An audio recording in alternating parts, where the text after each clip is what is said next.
We talk fantasy. We missed a week, but we're back. Here we are. Kyle Ray, Jet Davis, Tom Gozlowski, all back with you here on this Fantasy Football Gozilla Media podcast. Guys, let's go into it. The New York teams, Empire State of Mind, the Buffalo Bills. Kyle Ray's Bills are coming off an unbelievably great victory for the fan base and the team over the two-time defending AFC champ. Look at the helmets on our visual side. Look at that. Hey. I got to stop there, else I'll have to pay for the music rights. The Bills are looking good. The Giants are trying to bounce back from injuries. The Jets are off across the pond against the Falcons. Kyle, I'm going to let you start off. The New York teams are all over the place, but at least from the fantasy football perspective, if you drafted some Buffalo Bills players, you're in good shape, hopefully, on your teams throughout the first 5 weeks of the fantasy world. You definitely are. I mean, specifically, if you look at the top two right now, which is Josh Allen and, surprise, you probably didn't draft him until late, Emmanuel Sanders. Josh Allen, obviously QB number 3, and his first 2 weeks were, we'll just call it what it is, bad. His first 2 weeks he had against the Steelers got demolished. Did not have a great outing against the Dolphins, but then from there, just picked it right up and just took off to the Josh Allen that we thought. Manny Sanders, I mean, the dude has just been Josh Allen's favorite target, which is weird to say with Stephon Diggs. And it's not to say Stephon Diggs hasn't been great. It's just the touchdown production is not there. And then if you look at two other areas that I think some people may have looked at, but I mean, for all kickers, Tyler Bass, right now kicker number 1. In our desperate dynasty leagues, which does not factor in additional yardage on field goals. So like if you go 40 or 50 yards, you don't get that extra bonus point. But if you just are looking purely at that, Bass is QB Bass is not QB1. He is kicker 1. But then the biggest surprise of all the New York teams, the Bills defense number 1. Now, granted, they have favored from a abysmal schedule and will continue to favor with that. But they kind of showed out on Sunday Night Football, doing a really good job of shutting the Chiefs out. So, I mean, surprise, surprise, the Bills are starting to pick back up steam where they left off last year. But then when you look at the other two teams, again, we said it 2 weeks ago. There ain't a player on the Jets that I'm going to touch with the exception of Corey Davis probably. I mean, maybe you make a case for Crowder after the last couple of weekends. He's looked decent. But outside of that, I'm not touching anything. And then the Giants, I mean, now if you look at what happened after last week, stay the hell away. Danny Dimes down. Barkley down. Galladay down. I mean, you want to roll with Tooney, and their backup was Big Neck, Mr. Giraffe. Mike Lennon, yes. Have fun. I mean, but hey, the Bills are doing well. If you're a fantasy owner invested in some Bills players, good luck next week because I'm there. Half my team's on bye. But do you sacrifice a week to keep the production up there? I think you do. So good for the Bills. Chet, a lot. I was going to say a lot there. I just want to say 2 things quickly on that for you. Chet, I want to go back to the preseason. Didn't you nail the Jet thing that you said you're going to stay away from the Jets for an entire team in most of your leagues for all 12 you were in? Yeah, don't put me in 12. I can barely handle the 10 I'm in. But on the 10 teams that I'm in with fantasy, 0 Jets have made it onto my roster. At one point, I actually, for a hot second, had Michael Carter on my team, but I immediately traded him to somebody else. So I got him in a trade and then proceeded to trade him. That's how much I do not want any stock in the New York Jets. One thing that you didn't mention, Kyle, that I found a little interesting, because you and I talked about it either earlier today or the day before. One of the people that's not really eating right now in that Bills offense is Stephon Diggs. So that's probably if you put a big, you probably got Stephon Diggs in the 2nd, 3rd round, currently wide receiver 26. And that's because of the emergence of Dawson Knox, who's become a very fancy, relevant tight end. Essentially becoming a must start. I know some people are in situations where maybe you grabbed him on the waiver wire and he's your backup tight end, but he's outplaying your starting tight end. You look at guys like right now, he's outplaying Darren Waller and Kittle's hurt. And he's outplaying a lot of those guys that you expected to be better. But so he's getting a lot of the red zone targets, the emergence of Emmanuel Sanders. And so, it's Stephon Diggs is not keeping up that amazing pace that he had last year. Still a good player. It's not like he's putting up bad numbers. It's just not numbers that you expected from a Stephon Diggs player who led the receiving categories, almost all of them last year. Yeah, it's funny you mentioned Sanders because like you said, he's not having a bad year. The dude's averaging almost over 70 yards a game. But like I said, the touchdowns just are not there. And the receptions. He had 9 receptions in week 1, but then 4, 6, 7, 2. Like he was a guy last year that in half point of football PPR, he's getting you 8 to 10 receptions a game. He doesn't even have to score to have a solid fantasy output. I think that's what Brandon Beane did though this year was like, hey, Stephon, I'm going to make it so that you're not the only receiver. And now that we're sitting here talking about the Bills, everybody was high on Beasley too because of how his production's also down. Now he maybe needs to shut his mouth. It sounds like he deactivated his Twitter, thank God. But when you look at it, Manny Sanders and Dawson Knox are now the Stephon Diggs and Cole Beasley last year, which is crazy to think. So it's definitely going to be interesting, though. I'm not too concerned with Stephon. The biggest concern I have, I think Chet and I were talking about it, is the touchdown production is not going to be there. Dawson Knox is the red zone guy. Zach Moss is if it's within the 5, Zach Moss is going to get the ball at least once. Stephon Diggs isn't going to be the guy running around the end zone getting the toe taps anymore. He's got too many weapons. So it will be interesting to see how Stephon evolves throughout the fantasy season. I don't think you panic. I don't think you still try to trade low on Stephon. Maybe try to get him low if you can because of the seasons he's having. But do not give up on Stephon. This offense is way too potent. And the one thing I'll add on that with the Bills is they're not going to be trailing a lot in the second half. So that's the other thing you're going to have to look at is that they're not going to be chasing points. And so if he doesn't get one of those early first half touchdowns, it's going to become, tougher to make up in the second half with some of the other teams other players that are on mediocre teams. Like if you're on the Steelers, they're not going to blow out anybody.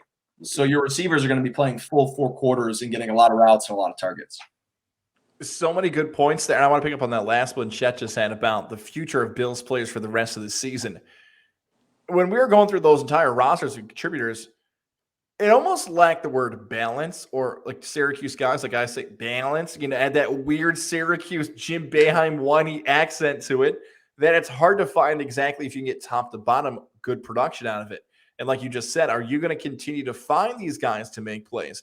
You might look at other fantasy options like the Cowboys, the Rams, I don't want to say the Titans because there have been some injuries there, but there have been the Cardinals. There have been other teams that have fantasy football wise performed better on a more balanced schedule and a more balanced production from quarterback to tight end across the board than the Bills. However, I love that we led with this because Kyle's a fan of the Bills, and when you talk about real football, it doesn't matter. Like that's exactly what you want, what they're doing right now. If you're winning football games and you're moving the football around, it does not help for fantasy, but it makes the Bills a true Super Bowl contender, which is why we see the helmets and the Bills Mafia and everybody in the mix for that. Back to the Giants and the Jets, though. I don't think we have to cover the Jets anymore. They don't have any fantasy options. They got nobody else left. For the Giants situation, Saquon Barkley reports when we're taping this, anywhere between 2 to 4 weeks has been talked about. The situation with Daniel Jones is a concussion. We don't really know what that means. That's way up in the air, especially with the hit. They look pretty tough. Probably should have slid a different way, but that's Joe Judge's situation. Different play call.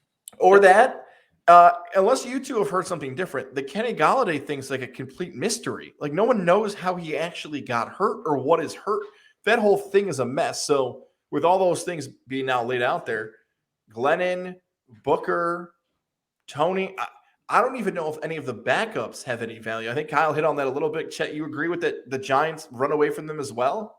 Yeah, I'm in that boat at this point because, you saw a great game from Tony, but then he also gets hurt, and his status is now up in the air. He also threw the punch. So is he going to be in the doghouse as a rookie with a Joe Judge team that comes off the Bill Belichick tree where you make a mistake like that, you get punished, even if it's like I wouldn't be shocked if they didn't let him play out of that, like to teach him a lesson. So Tony's a guy that I would want to keep on my team and see how that develops because we saw some of the big play potential. And with Kenny Golladay getting hurt every other game, Sterling Shepard's in that same boat, Darius Slayton. I mean, they were out their 3 receivers. Somebody's going to have to catch the ball. Who's going to throw the ball? Is it going to get there? That's another question. But for the most part, like, I'm not chasing those players. Like, I'm not like, ooh, can I buy low on Barkley? No. Like, I've never been more right about a prediction than Saquon Barkley. Could I have predicted that he would have landed on someone else's foot and roll his ankle?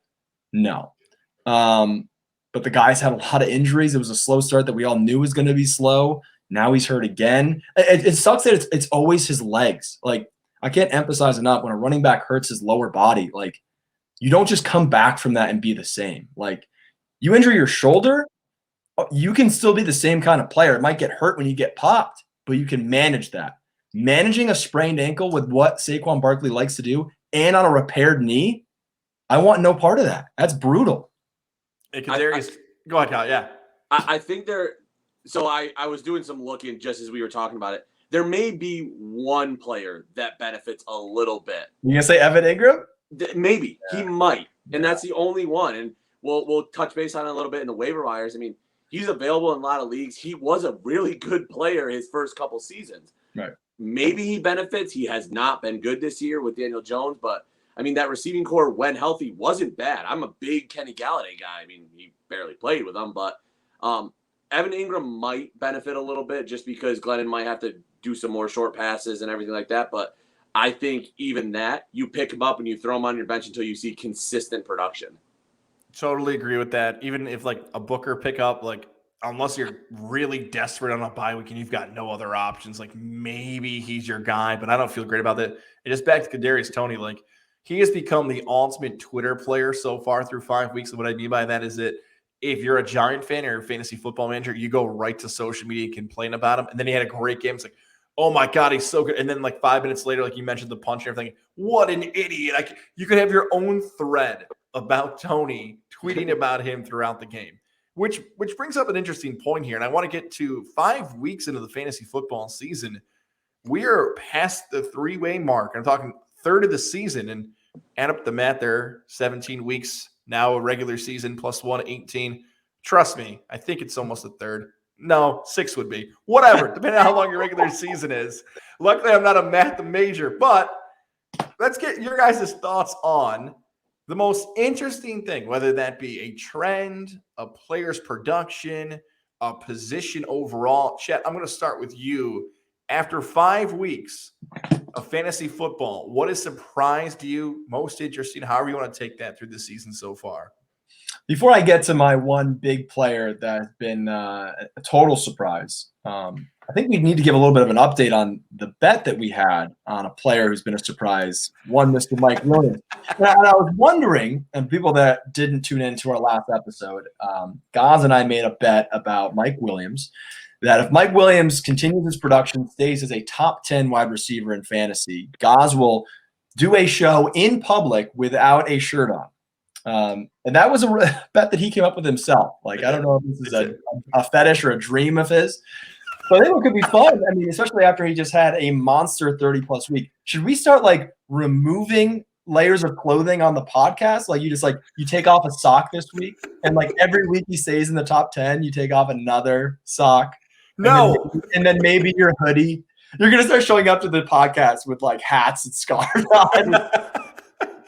Man. Do you want to give the update where he stands right now? Oh my gosh, I believe he's either 2 or, again, when we give these rankings, typically we're going to do them based on half-point PPR. Okay. Because it does change based on which scoring format you go with, and some people have bonuses. If you're in a bonus league, I'm sure he's even higher because he's had so many big chunk plays, a lot of touchdowns. But yeah, in half-point PPR, he's number 1 with 20.1 points per game.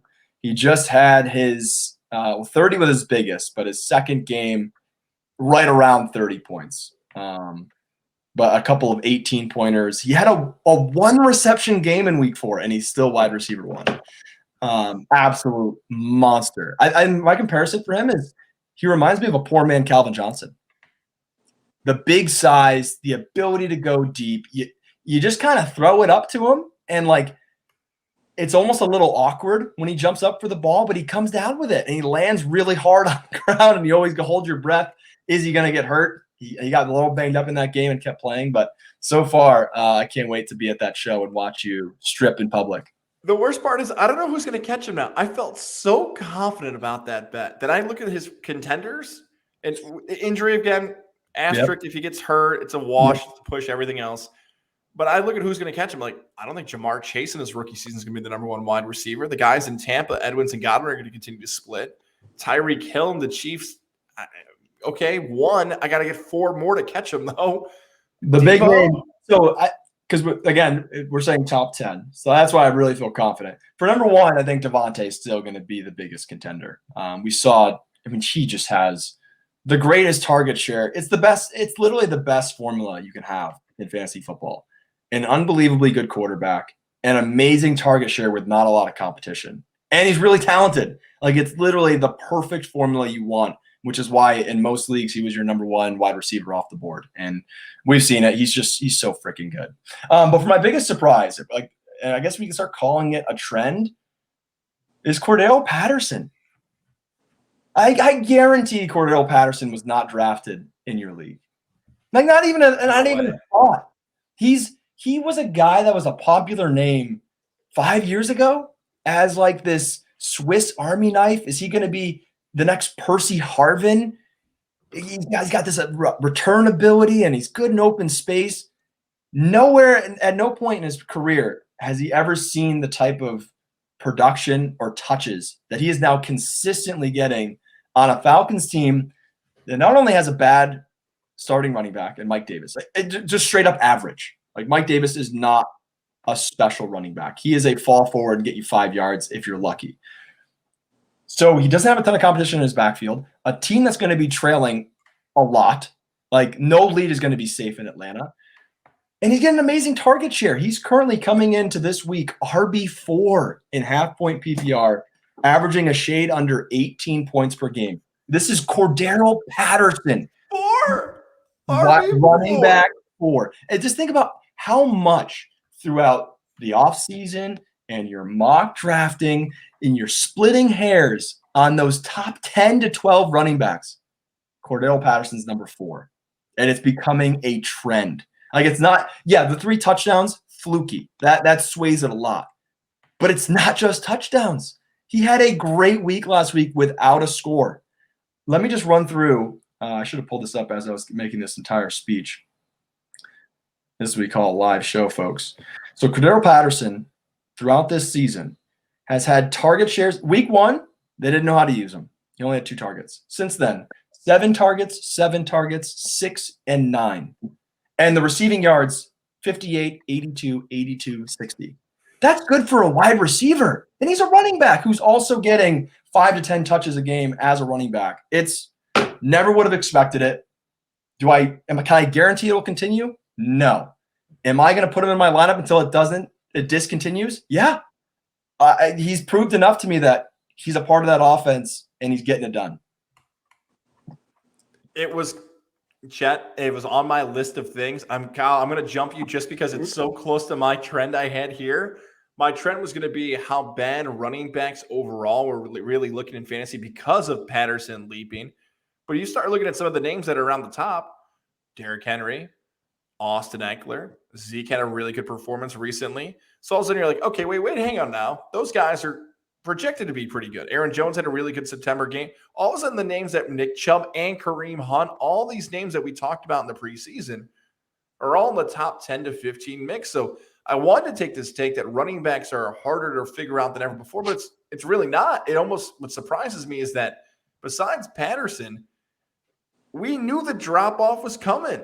Like, if you didn't get a top-tier running back, and I know McCaffrey's hurt and Barkley's hurt and some guys are definitely missing time, but it shows how even more important that if you didn't get your running back from like 1 to 15, and we're going to touch on this more through the waiver wire, I don't know who and how the hell you're feeling RB2. Or if you've got 3 running backs in your lineup weekly, how bad are the other teams' running backs in your league? It's been a trend for the last 3 years, but the Patterson thing puts it to a whole nother level. Maybe the only other thing we can compare it to was Lamar Jackson's MVP season, when if you put his running back stats alone for his rushing totals that season, he would have been, I believe, running back top 7, somewhere in there. It was really good. So, yeah, I guess the most interesting thing for me is that how much the running backs do matter. and how much that flex, that little slash of RB slash wide receiver has mattered. So I guess I agree with you that running backs still matter. And if you find the right one, it can make or break your season 5 weeks into it. The only guy that I can think of that's like wow, I might have struck gold is someone we already mentioned, and that might be Zach Moss. He was draftable. It was like he was a waiver guy. But he's a guy where like you might not have had to rely on him, and now you're feeling confident that he could be your RB2.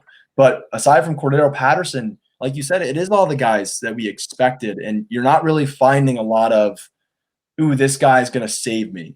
Chuba Hubbard, but you should have handcuffed him. And we're getting to that point where the only guys that are making impacts that weren't expected to make impacts are backups, because we've had a lot of injuries to those studs, and these other guys are being expected, and we'll talk a little bit more about that in the waiver wire pickups. Yeah, I mean, you guys hit on two massive ones. I think for me, the biggest surprise to me is just overall the Tennessee Titans. That offense that I thought was going to be just ridiculous. They had an offensive line coming back that was healthy with Taylor Lewan. You get Julio Jones. You have all of that returning, and we were all just sitting there like, okay, their weakness is no tight end. Your wide receiver 3 may be a little weak. But when you look at it, A.J. Brown, wide receiver 78. Oh, well, you got to preface that, though. He missed a week, and he came back from injury. I'll even give him – you could probably give him 20 points. He's still 50. Yeah. But it sounds really bad for a guy that – because then he also – well, it's 2 games. Got injured on the first drive 3 weeks ago. 2 weeks ago, sat out. Last week was his first week back. To Kyle's point, today with Levac, I talked about how I didn't even call him the phenomenal one anymore. That's how far he's dropped off. Yeah. I mean, I would even if he plays, though, that's my other thing. Like Julio, number 74. Yeah. I mean, you're maybe looking at those two combined top 40 at absolute best if they play those games. And I'm confident saying that. Both of them right now only have combined for 2 double-digit games. Highest performing output in half PPR, 14.8. Like, that's bad. And then when you look at it, Tannehill, again, one of those quarterbacks that were like, this is a deep quarterback draft. You're going to be able to get Tannehill in, the 5th, 6th, 7th round. Or quarterback 20, and he's played really bad. I still have it up. 6 turnovers, 3 fumbles, 3 picks. And then you think on the flip side, well, how's that affecting Derrick Henry? Number 1. I mean, yeah. If somebody explained that to me, but that's the most surprising part is I was terrified of this Tennessee team. I thought they were going to have real impacts in the AFC. They were going to walk through their division. Nope. They have been probably the biggest disappointment of a team in the NFL this year next to the Chiefs right now, just based on the record. Granted, they played 3 very good teams, but they haven't stacked up to like everybody thought they were going to be. Now, 2 things to that. 1, I still believe the Titans will make the playoffs. I totally agree on the fantasy take. A.J. Brown and everything else besides Derrick Henry, Tannehill, all that super disappointment. I still feel like because how bad the AFC South is, they're still going to represent that division in the playoffs. I'd also like to note that the Bills are playing the Titans this Monday, and we will be broadcasting Gozilla Media live from the Hideaway. So, Kyle and Chet, you guys know you have the open invite.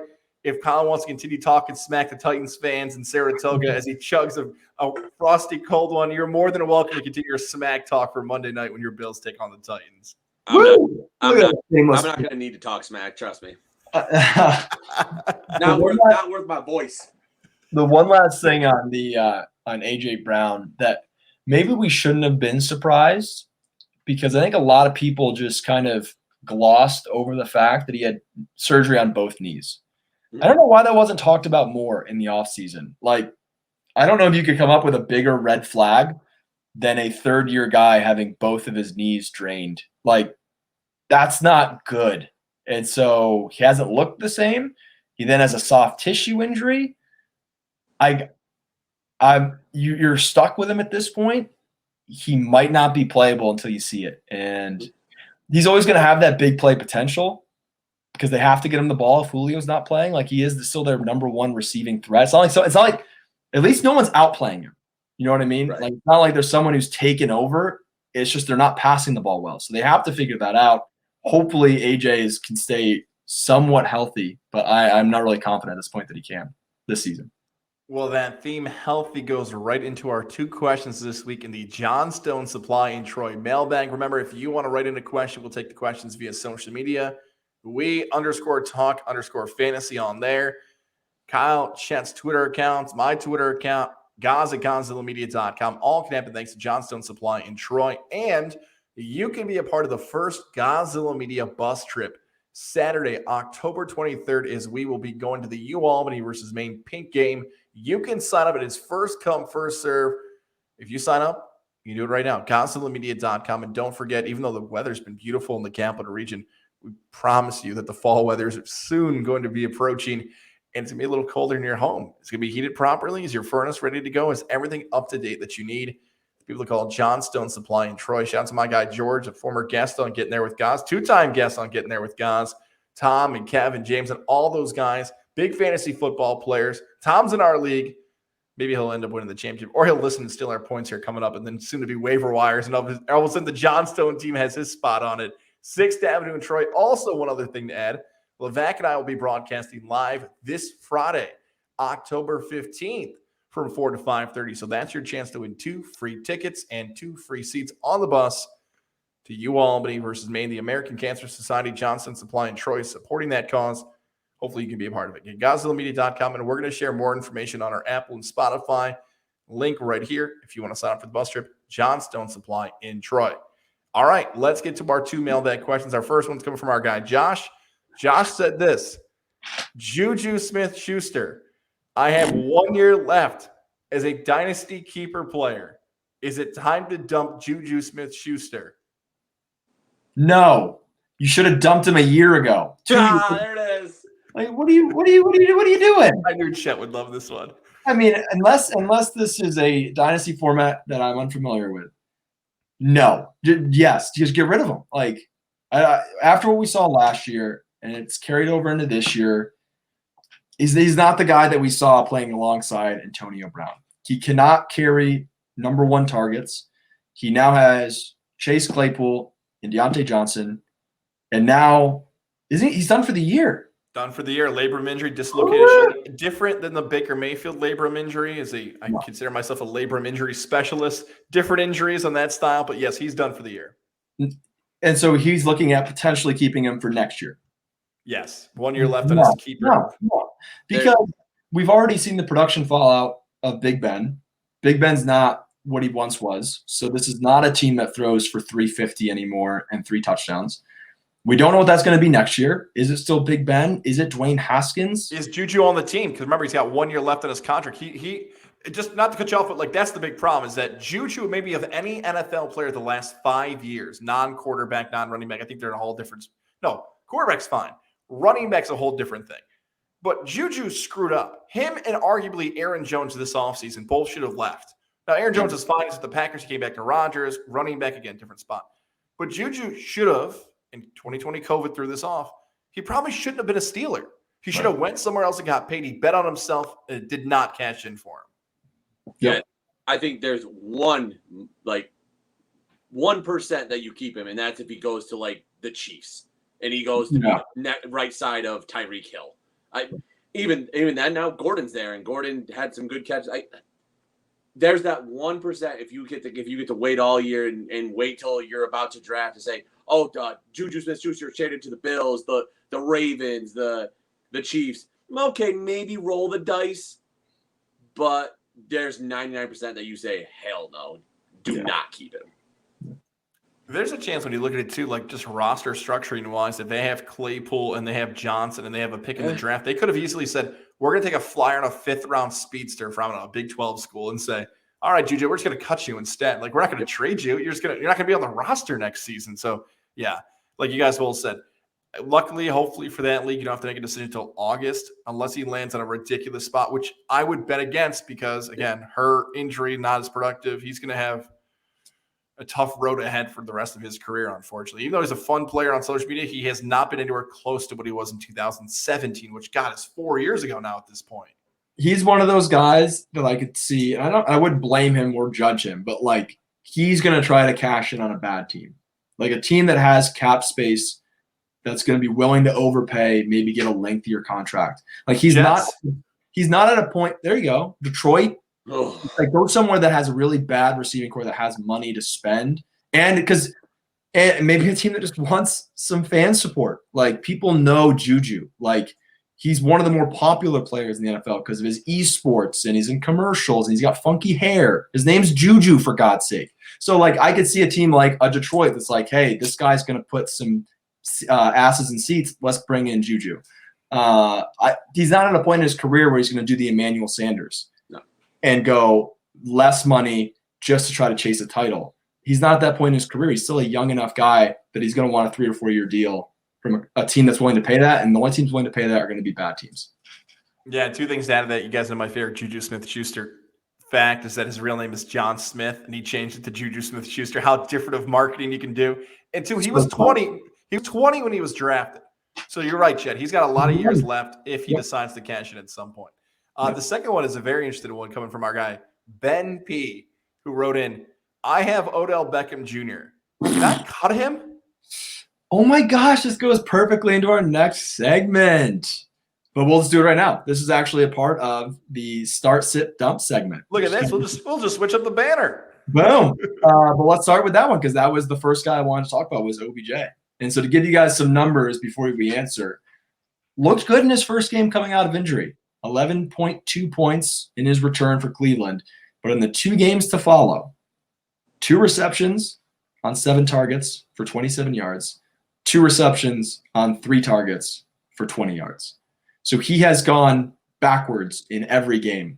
And these are games that, like, did y'all watch the Cleveland game this past weekend? It was insane. There was offense on offense. Break a scoring record between the Chargers and the Browns, and OBJ gets 20 yards. That's a glaring concern. With that being said, I'm not cutting. He's still like, if you have to bench him, you can't blame you at all. Like he's not a startable player, but he still would be a high-end bye week play. Like he's worthy of getting those kind of starts in your season. And so, but once you get past the buys and if there's no drastic improvement, sure, go ahead and cut him. But with this much season left, I'm still holding on, and that maybe he can get you a couple big games when you really need a wide receiver or a flex play. I am still. So that's actually, I'm putting that as a sit for my. I am close to dumping. Can we clip that? Just that soundbite alone is so good. God, Chet did not hesitate. He knew it was coming. It was like he set you up for it. Yep. You have to clip that and send that to me. Yeah, I am so close to dumping. Oh, I'm a child. There's my TikTok fame. Yeah. I am close to dropping him. And the main reason I would say drop is because of the Baker Mayfield injuries. He has not looked right. But again, do the Browns explore trades right now with OBJ? His contract is not egregious. It's not great. It's $15 million. It completely hits your cap. So it is high, but he may get lucky and get traded to somebody that needs some help or somebody that may have the space that kind of similar to Juju. He'll have better production. He'll get people in the seats because of the one-handed catches and everything like that. So I agree. Sit him. Not ready to drop him yet. I mean, if this continues and there's no sites of trades going on, you might need to get rid of him. It's almost as if they're keeping him on the roster because Jarvis Landry's hurt. Because if Landry was healthy, how different would the offense be and everything else? They're still productive without those guys. Like, I know Odell's obviously on the field, but like we all said, like that Charger game, it's Chubb and Kareem Hunt. Those are the guys. The offensive line's great, and Baker's the non-throwing shoulder injury. He's fighting through it. He's doing just fine. And if you want to get crazy in the 2 QB league and pick up Case Keenum as a backup and let him sit on your bench and be like, the kid broke every record in college, they might let him throw more than Baker did. Baker's a Heisman Trophy winner. Maybe Keenum could do the 2017 thing again where he stepped in for the Vikings and almost led them to a Super Bowl. So to the Odell question, though, he is basically, and a lot of fantasy football managers will get this comparison, he's basically turned into Will Fuller when he's on the Texans, where there's potential every week that he's going to get like a 25-point game, but you're going to miss it, and he's going to be on your bench, and you're going to be like, oh, my God, Odell had 20, and he's on my – that's what he's turned into. Chet mentioned the bye weeks. Like, sure, how many starts is Odell going to get on your team? 3? I mean, over under 2.5 depends on how big your league is. If you really are in a spot that you've got Odell Beckham Jr. on your team and you're considering cutting him, I would say your roster's got to be really good, or you're in a really small league, like 8 to 10 teams. If that's the case, go for it, because he's probably not giving you enough at that point. That's the best way to put it. Is that I can't imagine that there's 6 or 7 bench players who are better than OBJ if you're in a 10 to 12 team competitive league. So at that point, you're just stuck with him. You wait, you plug him on bye weeks, and you pray. And the other thing you pray for is that he puts together 2 to 3 great games, and then you trick somebody and you get rid of him as quick as you can. Try to get that stock to go up and then sell. I would sit him, by the way, too. Very close to a dump, but not close enough. So Kyle's full prairie dog. You're just like, you can feel it. Depends on the meal. Kyle's at Taco Bell. That's right. Gaz is at Olive Garden. Okay, let's do another receiver. Start, sit, dump. I don't know if we did this one last time. I'd be bummed if we already did. Brandon Ayuk. Brandon Ayuk has 1 game over 12 points. His season high in a game is 37 yards. I think coupled with the fact the quarterback situation's very concerning. Trey Lance is now injured. They are on a bye week, so you don't have to make this decision immediately. But Trey Lance got banged up and is having a real hard time throwing the football consistently. And when Jimmy G was playing, he was also hurt. Brandon Ayuk wasn't getting on the field either. So I am actually comfortable full-on dumping, double flush Brandon Ayuk. 100%. I mean, total of 15 targets across 5 games. Like, no, get rid of him. You hit really well in the quarterback situation. I don't think. Can I say one thing quick, Kyle, since we're both agreeing? I'm not just going to dump to dump. Like, I'm dumping for a need. You know what I mean? Like, I'm not just going to do it because I'm frustrated. Like, you want relief. I'm doing it. Yeah, I need someone who I can comfortably bring in to my bathroom and like some poopery. I need some poopery for Brandon Ayuk to make it smell better on my roster. You know what I mean? So like, don't just do it because you're like, oh my God, this guy hasn't produced. Like, if there's no one better on the waiver, then just keep Ayuk on your bench and don't look at him. But if there is someone else on there, like, I mean, a couple weeks ago, it would have been the Emmanuel Sanders, or maybe it's now Kadarius Toney, guys that have actually produced and might have some upside. Go for those guys, but don't just do it to do it. Continue, Kyle. No, I mean, I don't really have much more than to drop him. He's been bad, not on the field. Seems like he's in the doghouse. And then the only player that's getting targeted is Debo right now. So no, I don't see any reason why you need to keep him.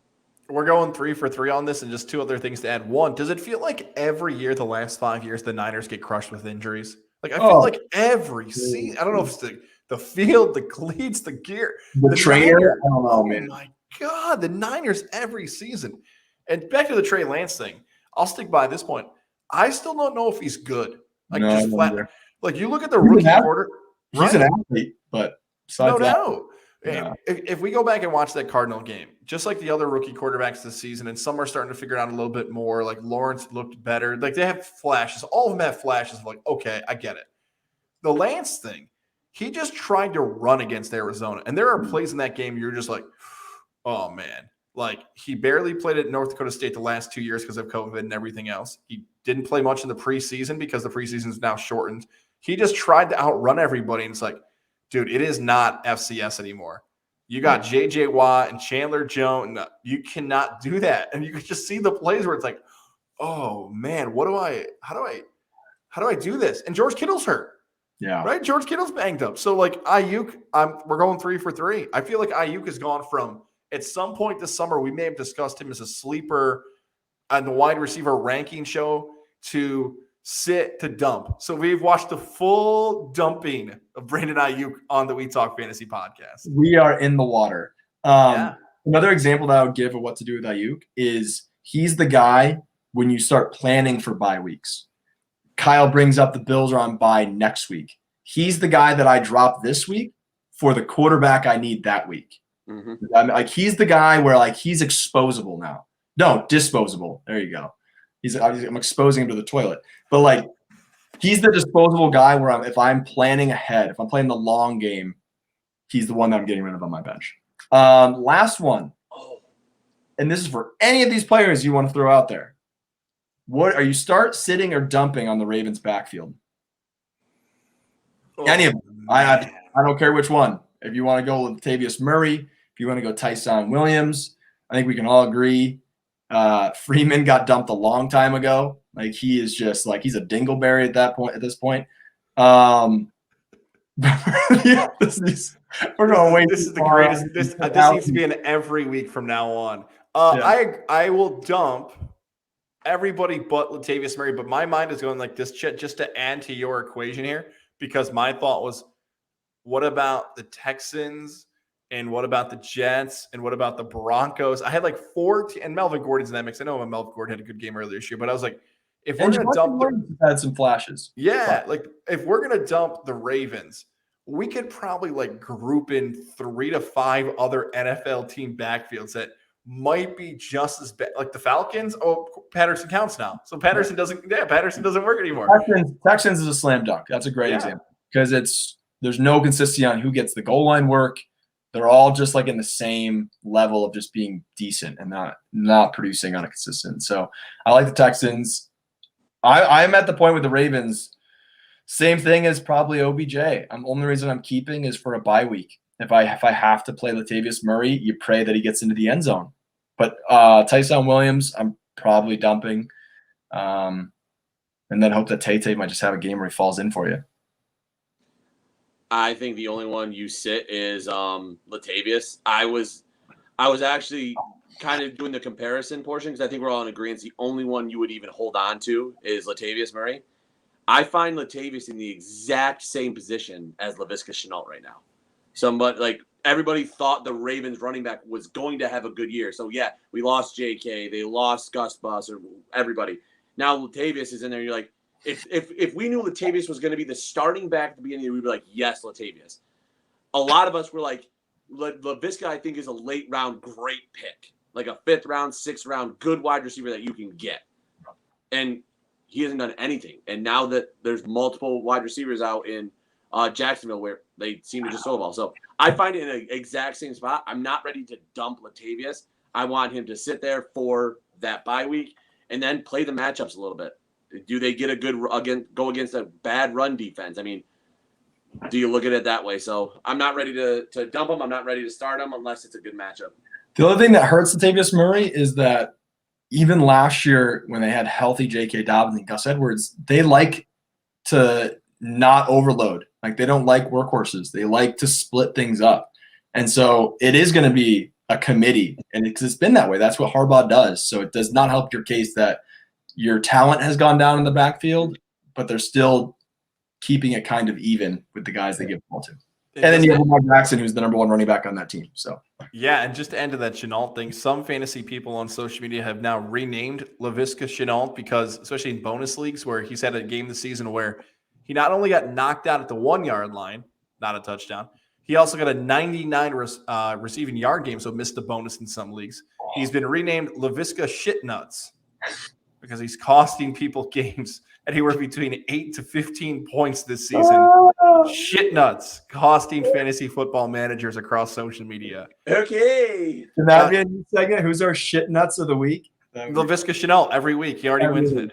Well, or that or the waiver wire. And before we get to the waiver wire and our look ahead to the weekend, we got to give some love to our friends over at Mohawk Honda. Don't forget, take advantage of the Kelly Blue Book offer. Looking for a new ride this fall, hitting the tailgates, the great sporting events, and more. Do it in a ride that you can trust going through upstate New York. It happens at Mohawk Honda. Say what's up to our guy, Greg Johnson, who runs a great job over there. Cam McKenna, who I got my pilot from and love my vehicle. Going to say what's up to my guy, John, in service. Coming up on Friday, October 22nd. I either need an oil change or something else is wrong with my vehicle. That's why I trust John when he tells me, guys, I'll take care of you. So many people need that in your life. So whether you work with the sales team or the service team, they're going to help you to make sure everything's great for you and making sure you're safe out there, the Harrington family and more. Take advantage again of the Kelly Blue Book offer where you can walk off the lot with a pre-owned vehicle or a new vehicle that's going to fit your lifestyle and your budget. Mohawk on. Again, Levant Goss, Gonzalo Media, Friday, October 22nd. We broadcast live from 3 to 4:30. Best day to stop it and make the changes for your ride. Mohawk Honda, where they always go out of their way to please you. All right, waiver wire moves. You've kind of heard the description already. You can see Kyle's face on the visual side. Kyle, how would you describe what's sitting out there in the waiver world? Yikes. It might be the shit nuts. That's right. Shit nuts. Yep. I'm going to skip over the obvious two because we're having a discussion on those in a second. But when you're looking into deep waiver wire ads, I really barely see two. One might be a solid pickup that if you're not solidified at the tight end spot might be a good one. Ricky Seals-Jones might be worth the waiver wire ad with the injury to Logan Thomas. Last week he saw 8 targets. Ricky Seals is not going to blow the top off the building. But he got a consistent target share. Even the week before, after Logan Thomas got injured, he had 4 targets. So it might be one of those bye week guys, or if you're really weak at the tight end spot, might be worth adding if you got an open roster spot to grab Seals-Jones. And then I'm also looking at still Tim Patrick is available out there, again, with the injuries to that Denver wide receiving core, Teddy Bridgewater. They like to throw the ball. Their 2 running backs aren't great. Both have some flashes, but they aren't great.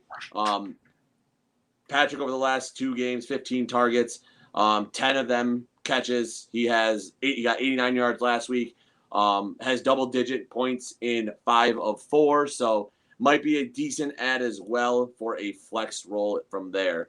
But when you're looking at the top 2 waiver wire ads this week, we've talked a little bit about all the injuries that we've got.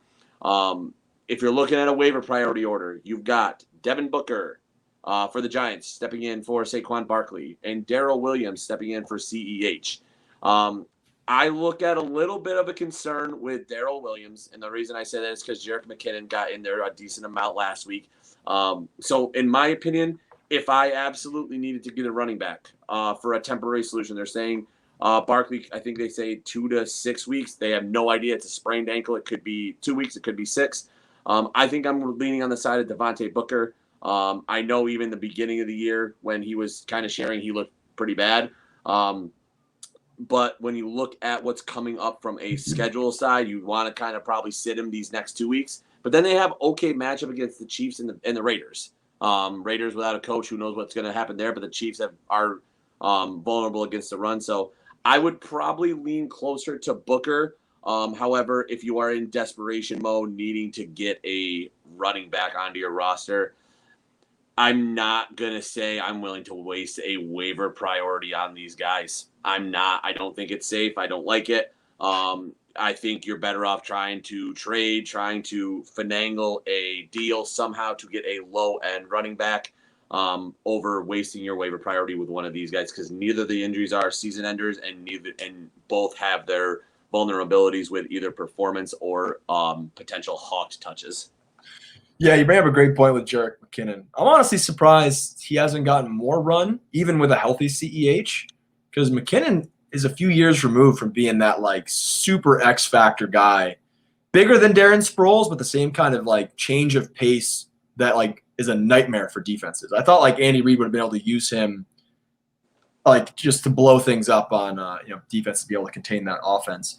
So that's a great point. I lean a little bit more towards Darrell Williams just because I think the offense – actually, I know the offense of the Chiefs is better than the Giants, so you just look at more scoring opportunities. When they get in the red zone, Andy Reid, as we've seen, will try to get the ball into anybody's hands, whether it's Travis Kelce on shovel passes or Tyreek Hill on jet sweeps. So it's not like you get into the 5 and you're like, oh, here comes a Darrell Williams touchdown. That's not guaranteed. But that's the only reason I lean toward Darrell, is that there's going to be more scoring opportunities. I actually covered him in college. He's just been like – he's a career backup. He was a backup at LSU because he dealt with Fournette, and then he dealt with Darius Geis. What a career that guy had. And then he's been the backup in the NFL. But he's like shown that he can be, he's one speed, one direction, but he can get it done. And they used him a little bit in the passing game against the Bills when CEH went out. So for Damonte Booker, he's actually, not to jump ahead on topics, he's my number 1 sit this week. 13.1 in half-point PPR. No freaking way. There's no way Damonte Booker gets double digits. I don't buy it. I love this because again, the second banner, and I was thinking about something on my spot there too with Darrell Williams. I put in a claim for Williams in one of my leagues. Now I'm sitting 7th on the waiver list. I know I'm not going to get him, but it's worth a shot. The McKinnon thing is I'm fascinated by McKinnon because you guys know one of my favorite things to watch is Sunday mornings when we do our show from the Hideaway. And we're going to Monday nights here with the New York teams coming up. So just a little schedule program, guys, to let me know. Hideaway shows shift into Mondays for the October 18th and the 1st. McKinnon feels like the ultimate. If you don't grab him on the waiver wire, I feel like people are going to wait till Sunday and be like, okay, my lineup stinks or this guy is hurt. I'm going to run to the waiver wire and grab McKinnon. And we've talked about this a lot. Sometimes those late ads mean that somebody saw something in a matchup. Kind of like I call it the old barn money at Saratoga. Somebody saw a horse they liked walking to the track and they put in a claim for McKinnon at the end or just claimed him because they didn't need to do the waiver priority. So I'm fascinated by McKinnon. Chad, I want to go back to you because I've already got the graphic ready. And I feel like the evolution of We Talk Fantasy has been fun. Like back in the day, we'd go through each position and tell you who to sit, who to start. And what I've kind of liked about this new non-traditional format, the new podcast world, the visual world, is that especially for DraftKings FanDuel players, how we've kind of made this smaller, it makes it easier for them. We don't give them a lot of love on this podcast, but when we give them a favorite stay away from player and favorite player, I think it's been helping out our not season-long fantasy players, but weekly fantasy players. So I'll go back to you, Chet. You said your favorite sit, and if you've got another favorite start across any position, Booker's your sit. Again, one more reason why, and then who do you really want to see in lineups this week? Yeah, the Booker thing, and we've kind of talked about it already in this podcast. We don't know the status of Daniel Jones. It's not a great running football team. Damonte Booker is not Saquon Barkley. He's an okay player. He's had some moments in his career when he was with I believe it was the Oakland Raiders when he was there. Maybe 1 year with Vegas. I don't know what city they were in when Booker was there. But yeah, I just don't love the offense. Like they couldn't move the ball against Dallas. It's not consistent enough for me to be like, that's a guy that I'm going to pick up on the waiver and immediately play, unless you have a bye week that hit you pretty hard already. So yeah, I'm staying away from Booker. My start, this is going to be a touchdown guarantee, which has not worked for me this year, but hopefully this is the week that it happens.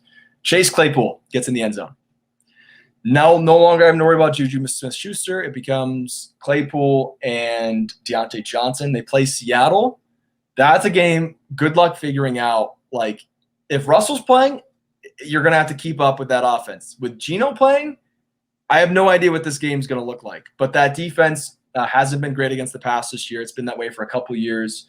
Claypool's at 12.1. I think that's very attainable. I think Claypool gets in the touchdown. We're going to see hopefully the guy that we saw in his rookie year, where he might have a stretch here where he's going to have high reception games, close to 100 yards, and a lot of visits to the end zone. My mind is spinning after that analysis of Steelers Seahawks. So I like my wagering and investing money is like, okay, I want to go to Rivers. Rivers Casino and go. Money on Claypool to score over Seahawks Steelers because people are going to bet against Geno Smith. So now I'm like, oh man, how quickly can I get the Rivers? Kyle, I'm going to jump the gun on you just because I feel like I'm going to steal one of your picks. And that's one of my sits this week. Yahoo right now has projected is the 22nd highest wide receiver, 12.5 this week. They have Julio Jones. Now, as of this taping, Julio Jones has not even been confirmed he's going to practice this week. But Mike Vrabel said we're going to find out this week. And the Buffalo Bills have allowed the fewest points to wide receivers this season. Think about how amazing of a stat that is. That the Bills have played so well. And at times they can maybe even blow teams out if they needed to because the talent's on the roster. They have blown teams out. How the hell are they not giving up more yards to wide receivers in garbage time? That stat blows me away. Yet Yahoo has said Julio Jones, if he plays, is going to be a top 20 wide receiver. Kyle just said how disappointed the Titans were and how good Derrick Henry. I don't get that projection. So even if he's healthy and playing, unless it's a glitch in the system right now by Yahoo, run away from Julio Jones. On the opposite side, I think the quarterback who's going to have a big game, and if you're watching, you see my Buccaneer raise the flag Super Bowl champion shirt. I was blown away by Mac Jones. Mac Jones, in that game he played against the Buccaneers on that Sunday night, I thought Tampa would destroy New England. That game was about Mac Jones. Now, with that being said, can Bill Belichick outcoach Mike McCarthy? I think that's a fair take, but Dallas is way better than the Patriots, so I'm good either way. Either Bill Belichick outcoaches McCarthy or Dallas destroys New England and Mac Jones just gets to throw the ball like crazy in the second half. So I'll take either one of those scenarios. I think they work in my favor. I like Mac Jones to finish around the top 8 this week in fantasy football. Does Trevon Diggs get an interception this week? Yes. 2? 2, gosh, that's 2. Defensive player of the year so far. Sit Mac Jones. Do not play Mac Jones this week. Ooh, he is a sit for me. Hard sit. The Cowboys have allowed the 7th most fantasy points, but you think he's going to get killed? Like Dallas looks like a Super Bowl contender. It could be Bills Cowboys in the Super Bowl. We will see a little bit more about that offensive line. Don't forget that Patriots offensive line got decimated last week because I think it was COVID. Yeah, so hopefully they'll be back though, right? Wasn't that just like a hopefully, but nothing's guaranteed with this COVID shit anymore. Right. I've actually got two starts that I want to really hit on. We were talking about one of the highest scoring games between the Browns and the Chargers. Who do the Browns got this week? Arizona. Guess who I think is a really good reach to start this week? Mr. Rondell Moore. I have loved this dude ever since coming out of college. He's put up 2 good games. Ironically, which conference did he play in? Was it The Big Ten? Oh yeah, I think so. Call Purdue to beat Iowa this week, Kyle. Too. Call the Boilermakers to take down the Hawkeyes so your Sparty goes up in the top 25. But when you look at it, Rondell Moore has thrived against big play offenses. Minnesota, 21 points. San Francisco, not a big play, but he played a big role last week, 12.2. Look for Rondell Moore to play a lot this week. I think Arizona is going to have to air it out because I don't think they're going to be able to get anything going on the ground. That defensive front is very good.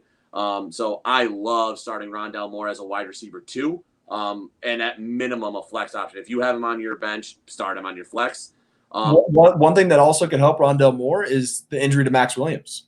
More targets. The tight end gets hurt, so they kind of change their style a little bit where, okay, we lost our big receiving threat of Max Williams, the big guy. Let's now use the Tyreek guy a little bit more, the guy that's the speedster. So if more targets become available, I like them going to Rondell Moore. I agree. And then the other one I want to start this week, Cortland Sutton. His game, love you some Cortland Sutton. I'm in on Cortland Sutton, especially over the last couple of weeks. When Teddy Bridgewater plays, Cortland is a go-to guy, especially after all these injuries. His against the Jets and the Baltimore, not great from a reception standpoint, but the last 2 games, 19 targets, 10 of them catches, touchdown last week. He had the big play this past weekend. Definitely start Cortland Sutton. I think he's going to be a top 7 wide receiver this week. As long as he doesn't roll his ankle in practice. God. That was funny. That's so hard to figure out when you're a manager. Like, how bad is it? Like, oh, that's a nightmare. And I know we talked a lot about him at the start of the podcast. My sit this week, unfortunately, I have a worse option for sit, but I don't know why I don't trust Dawson Knox this week. Going up against Tennessee, physical linebacker play. Is Dawson going to be able to get across the middle, kind of get away, get separation? Possibly. But I think this is going to be a wide receiver-focused game with Emmanuel Sanders, Cole Beasley, and Stephon Diggs. Maybe even sprinkle a little Gabe Davis in there this week. And I also think they try to keep it on the ground and pound it with Zach Moss and Singletary. Maybe if they get in the red zone, you're going to see Dawson Knox emerge. But I do not like the play of Dawson Knox. If you look in ESPN fantasy leagues, Tennessee is allows the second lowest points to tight ends. A lot of it has to do with that physical linebacker play. So be cautious with Dawson Knox. I totally get if you need to start him because he has been producing. But I don't expect to see a 15, 20-point game out of Dawson. You're maybe going to fall in the 7 to 12 range. Gaz, can I ask you a question? Sure. Because I've never had to do this before. I am now in a situation that you introduced to me of playing 2 tight ends. As someone who has Kyle Pitts and Mark Andrews, do you play them both, put one in the flex and one at tight end?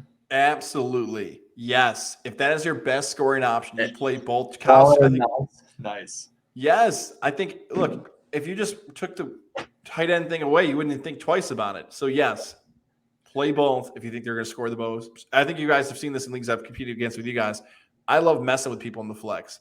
There are times I swap it around, put my best player in the flex because when they roll down the roster, they're like, wait, why is McCaffrey in his flex? Why is he down there? What is going on?